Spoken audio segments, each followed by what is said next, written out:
Hey, I told you we'd be back, and we're back again today with Lee Brockington, and you're gonna dispel a couple little myths for us here about the island. One, we're gonna talk about the pier, and then I think you want to share a little bit about the community itself, right? Well, and you know, so often when we speak of the Pawleys Island community, people have a hard time distinguishing between the island and that portion of the Waccamaw Neck, as I like to say, from Hog Heaven barbecue to Moe's barbecue. Pawleys Island community is on the mainland, unincorporated, and a part of Georgetown County, law enforcement, etc.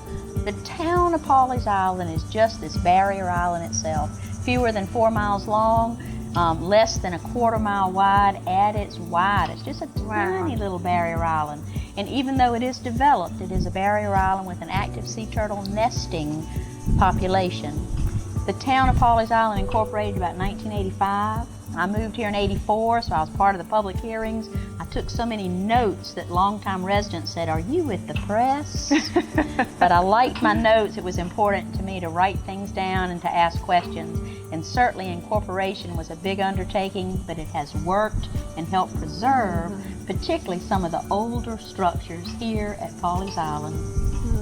It's absolutely beautiful, and in fact we're sitting right here at the town hall under the gazebo, which is a lovely little gathering spot for just events that have taken place that the local administration here has put together really just in the past year of gathering folks together. And we had a wonderful Memorial Day celebration here this past year, and just lots of neat things happening here around Pawleys Island. I think the island's been blessed with good leadership since its incorporation, council members that had a vested interest in it, and also just saving what was once called the Triangle and was just sort of summer parking and turning it into a nature park has made a perfect place for even those who live off island to have a place to park, to fish, to walk over to the North Causeway, as people have done for so long. And there are a lot of public accesses on Pawleys, ways to enjoy the creek or the beach, but probably when we speak of the Pawleys Island Pier, you'll get people that remember going out on that pier. I know, I remember going out on it when I was a little girl. Yes. We would walk down the beach and go up to that thing and walk all the way to the end, look down. Private investors got together and built that pier. I think I snuck on it maybe one time as a teenager, maybe.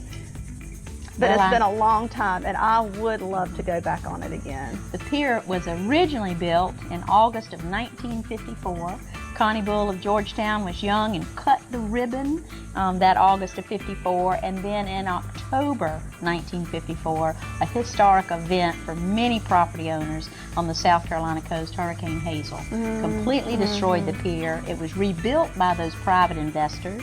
Connie Bull cut the ribbon again, the pier rebuilt after Hazel, and then it continued to be privately owned, but the public was allowed out on the pier. And you see the difference. It was not county built. There was no city to have built it in 1954. It's always been privately owned, and it remains privately owned today.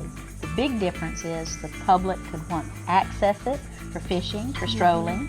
There was always an opportunity to buy surf wax or a hot dog or a snow cone, and certainly bait. But when the town of Pawleys Island was formed, when it incorporated primarily to disallow any more condominiums.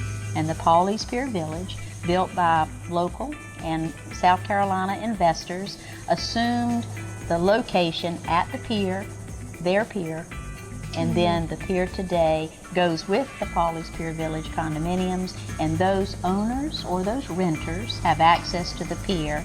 And it's hard to look at that pier and know you can't go out there unless you're affiliated with the privately owned Pier Village. But just keep in mind, the pier has always been privately owned. And you know what? The shade underneath the pier is a wonderful thing for the private people or the public people. Absolutely. And it's not that you can't have access. You can rent or you can buy. That sounds like there a you realtor go. talking. Good point, Dana. Good point. Rent or buy. For more real estate information, contact Dana Stokes or Nancy Co. at the Litchfield Company. And for more historical facts and fun myth busting, contact or follow Lee Brockington.